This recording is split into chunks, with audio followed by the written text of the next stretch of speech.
కేంద్రంలో బీజేపీ ప్రభుత్వం ఆర్థిక శాఖ మంత్రి నిర్మలా సీతారామన్ గారు ఈరోజు పార్లమెంట్లో ప్రవేశపెట్టినటువంటి బడ్జెట్ పాత సీసాలో కొత్త సారా మాదిరిగా ఉన్నది తప్ప దీంట్లో కొత్తదనం ఏమీ లేనటువంటి పరిస్థితి ఉన్నది.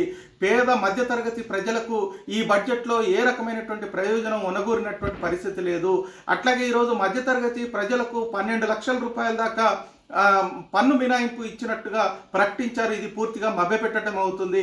12 లక్షల్లో 8 లక్షల రూపాయలు పొదుపు చేస్తే తప్ప ఈ పన్ను మినహాయింపు అమలు జరిగేటువంటి పరిస్థితి లేదు. అదేవిధంగా ఈరోజు పేదలకి 2022 వరకే అందరికీ ఈ సొంతింటి కలను నెరవేరుస్తామన్నారు. కానీ ఈ బడ్జెట్లో అదనంగా నిధులు కేటాయించినటువంటి పరిస్థితి లేదు.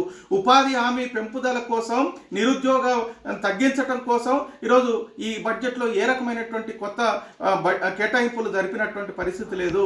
అట్లాగే ఈరోజు పట్టణాల్లో జనాభా పెరుగుతున్నటువంటి పరిస్థితుల్లో పట్టణాల్లో కూడా ఉపాధి హామీ పనుల్ని అమలు జరపాలని అడుగుతూ ఉంటే దానికి నిధులు కేటాయించినటువంటి పరిస్థితి లేదు. అట్లాగే ఈరోజు తెలంగాణ రాష్ట్ర విభజన సందర్భంగా తెలంగాణ ప్రాంతానికి ఇచ్చినటువంటి హామీల అమలు కోసం ఈ బడ్జెట్లో ఏ రకమైనటువంటి ప్రతిపాదనలు లేవు.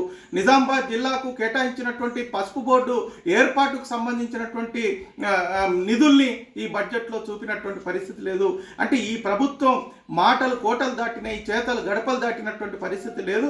ప్రభుత్వ రంగ సంస్థల్ని క్రమక్రమంగా ప్రైవేటీకరించడం కోసం, వ్యవసాయ రంగాన్ని కార్పొరేట్ శక్తులకు అంటగట్టడం కోసం, ఈరోజు ఉపాధి కనీస వేతనాలు కార్మికులకు అమలు జరపకుండా ఈరోజు పని గంటలు పెంచే పద్ధతుల్లో ప్రభుత్వం నిర్ణయాలు ఉంటున్నాయి తప్ప కార్మిక వర్గాన్ని ఆదుకోవట్లేదు, పేదల్ని ఆదుకోవట్లేదు, మహిళల్ని ఆదుకోవట్లేదు, రైతులకి ఈరోజు మద్దతు ధరని నిర్ణయించినటువంటి పరిస్థితి లేదు. వ్యవసాయ రంగాన్ని కార్పొరేట్ కంపెనీలకి కట్టబెట్టాలని చూస్తూ ఉన్నది.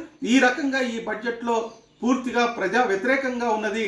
ఇప్పటికైనా ఈ ప్రాంతానికి సంబంధించినటువంటి మంత్రులు కానీ ప్రజాప్రతినిధులు కానీ కేంద్ర ప్రభుత్వం మీద ఒత్తిడి తీసుకొచ్చి తెలంగాణ ప్రాంతానికి అధిక నిధులు కేటాయించేటట్టు ప్రయత్నం చేయాలని సిపిఎం పార్టీగా డిమాండ్ చేస్తా ఉన్నాం.